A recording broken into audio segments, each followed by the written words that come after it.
Assalamualaikum dan salam sejahtera kepada semua. Hari ini saya akan melakukan pembentangan subjek CFT 1032 Reka Batuk Seni Tradisional yang bertajuk Masjid Juli Perak Sultan Ismail Petra atau lebih dikenali sebagai Masjid Beijing. Terlebih dahulu saya memperkenalkan diri saya dulu. Nama saya Afam Mirza bin Mak Nasir, nombor matrik C21A1690 dan nama pensyarah saya adalah Encik Saifuddin bin Muhammad.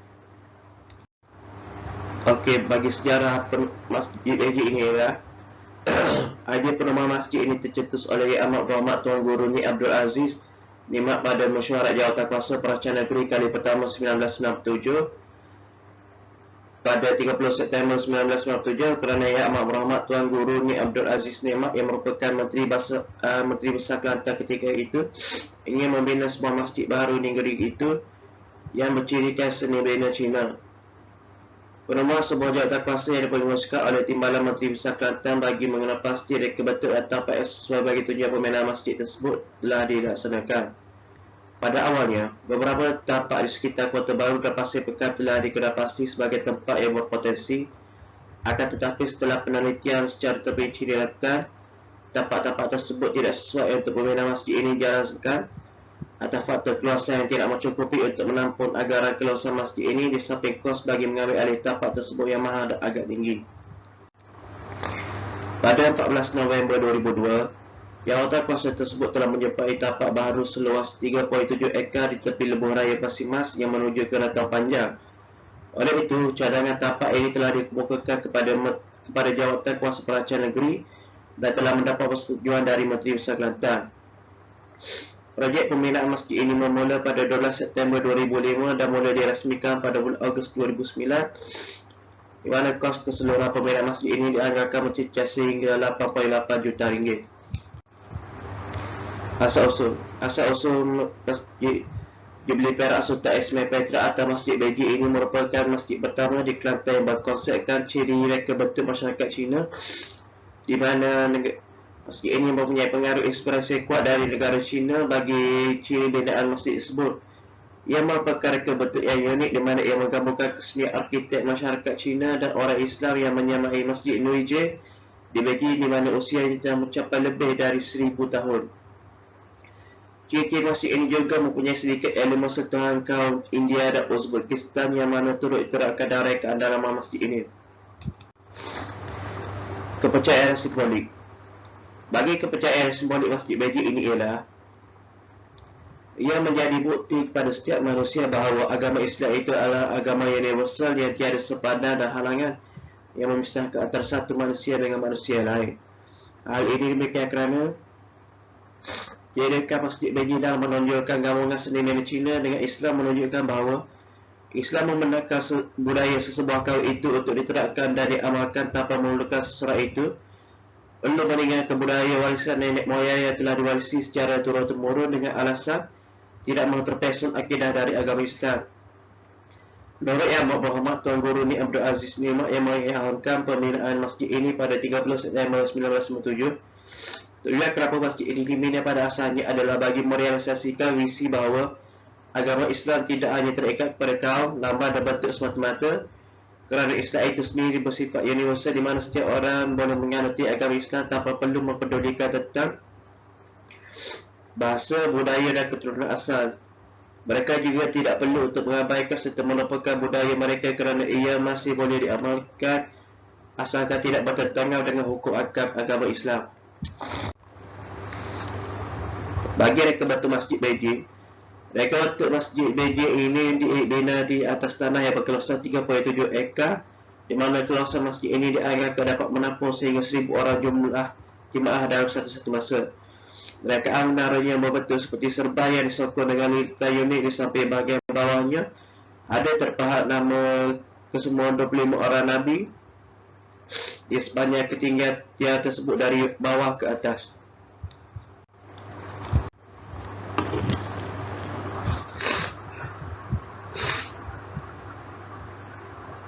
Bagi rekaan atap masjid ini, rekaan atap masjid yang melengkung pada hiasan puncak tanpa kubah ini mirip dengan fenomena sebuah pagoda atau toko yang merupakan rumah ibadat penganut agama Buddha.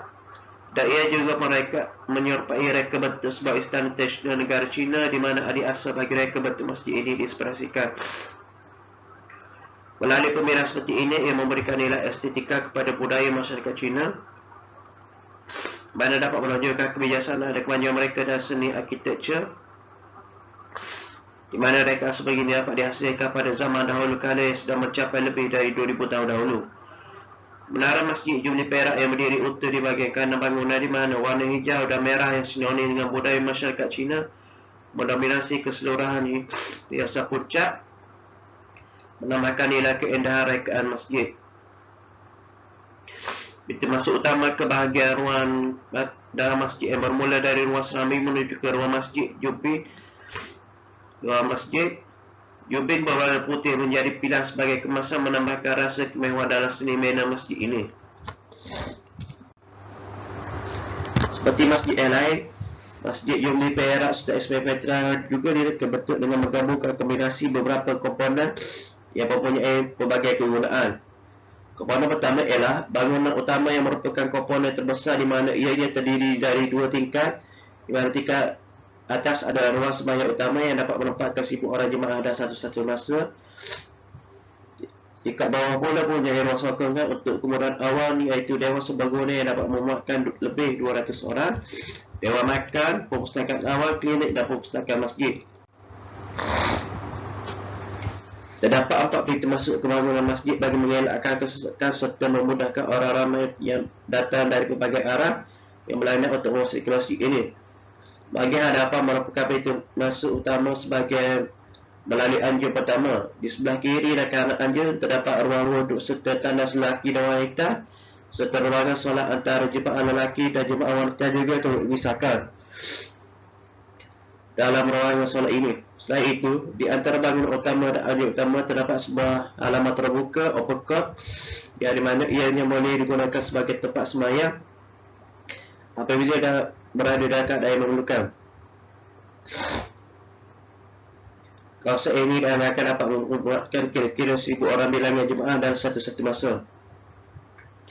Tangga untuk naik ke bangunan utama telah dibentuk dengan lebih lebar bagi membolehkan jemaah bersembahyang di atas tangga dengan sesuatu yang sibuk, terutamanya pada musim cuti. Fungsi dan penggunaan Masjid Beijing. Fungsi bagi Masjid Jumni Perak Sultan Ismail Petra adalah sama seperti masjid-masjid yang lain. Masjid pertama dibina lagi. Masjid pertama dibina di mana masjid pada zaman Rasulullah digunakan untuk menjalankan pelbagai aktiviti yang dapat menyatukan pelbagai ummah, di mana masjid merupakan wadah bagi Rasulullah untuk mengambil keimanan dan takwaan umat baginda ke arah pembentukan negara Islam yang dari Allah. Pelbagai aktiviti dan kegiatan dijalankan di masjid ini bertujuan untuk mengeratkan lagi silaturahim antara para muslimin, sampai dapat berkongsi ilmu dan pendidikan duniawi dan ukhrawi. Masjid Beijing ini juga memainkan peranan dari segi pendidikan, di mana kelas tahfiz telah ditubuhkan bagi memberikan pendidikan berbentuk keagamaan kepada generasi muda.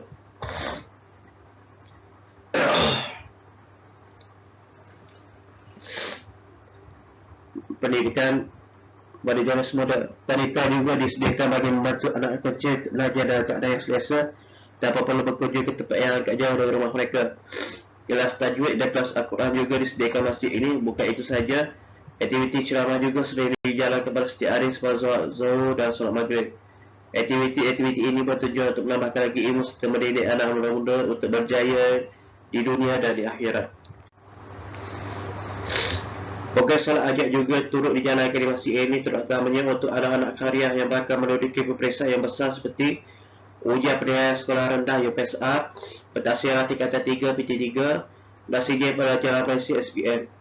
Bersesuaian dengan kehendak Islam, kita sebagai hambanya yang digalakkan untuk meminta pertolongan daripada Allah Subhanahu Wa Taala setelah kita berusaha dengan bersungguh-sungguh. Melalui program solat hajat ini, ia akan dapat mendidik anak-anak karya untuk menjadi insan yang ikhlas dan tawaduk dalam melakukan ibadah. Selain itu, di sepanjang bulan Ramadan, pelbagai aktiviti telah dijalankan untuk memanfaatkan bulan mulia ini dengan sebaik-baiknya. Antara ini adalah majlis berbuka puasa, majlis tadarus dan kata Al-Quran serta solat tarawih. Program-program seperti ini bukan sahaja dapat membantu orang yang susah, yang tidak mampu untuk membeli makanan pada bulan puasa, tapi juga dapat mengeratkan lagi silaturahim antara penduduk kampung. Ada ketika pada Ramadan yang lalu, seorang imam dari negara China telah dijemput untuk mengimankan solat tarawih di masjid ini. Dengan ini, hubungan baik bukan saja dapat dieratkan di kalangan penduduk kampung, telah dengan orang Islam dari negara luar juga. Kenduri kahwin juga turut dijalankan secara kecil-kecilan di masjid ini sebagai tanda kesyukuran setelah kedua mempelai selamat diijab kabulkan di masjid ini. Sebagai sumber pendapatan tambahan masjid ini, di ruang bazar masjid ini turut disediakan untuk menjalankan aktiviti jual beli seperti Al-Quran, jual beli jubah dan Al-Quran dan sebagainya. Bahan pembinaan masjid ini. Tidak banyak maklumat tentang bahan bina masjid ini yang dapat diperoleh oleh pengkaji, namun apa yang diketahui hanyalah sebagian besar daripada bahan pembinaan masjid Julipera Sultan Ismail Petra ini ditempat di China dan dibawa masuk melalui laluan bebas cukai di Rata Panjang.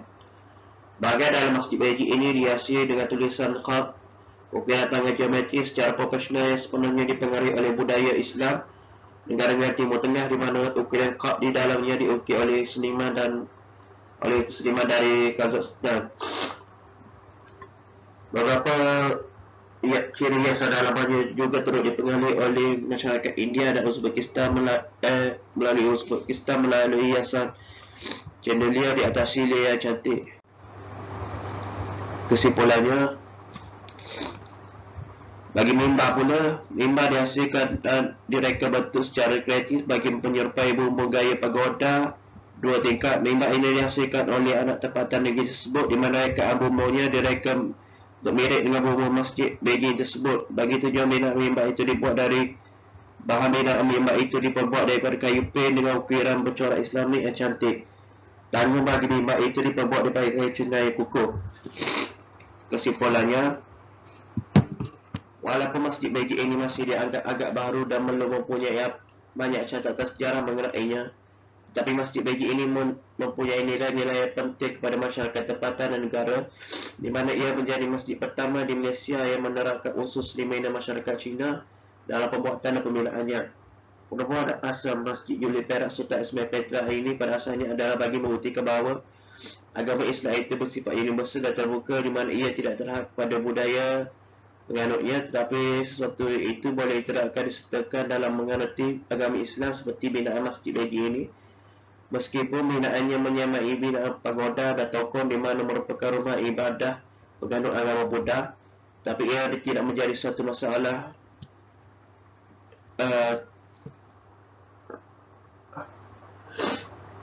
diterapkan tapi ia tidak menjadi suatu masalah untuk menggunakan reka bentuknya untuk membina masjid ini, untuk membina masjid yang merupakan rumah ibadah penganut agama Islam, asalkan ia tidak bertentangan dan menyimpan dari agama Islam. Oleh itu, masjid Beijing ini haruslah dipelihara agar ia kekal terjaga kerana keunikannya telah menjadi mercu tanda bagi negeri Kelantan serta menjadi daya tarikan kepada para pelancong luar untuk datang singgah di negeri ini bagi melihat dengan mata kepala mereka sendiri, agar mereka dapat mengagumi kehebatan dan keagungan masjid Beijing ini. Sekian, terima kasih.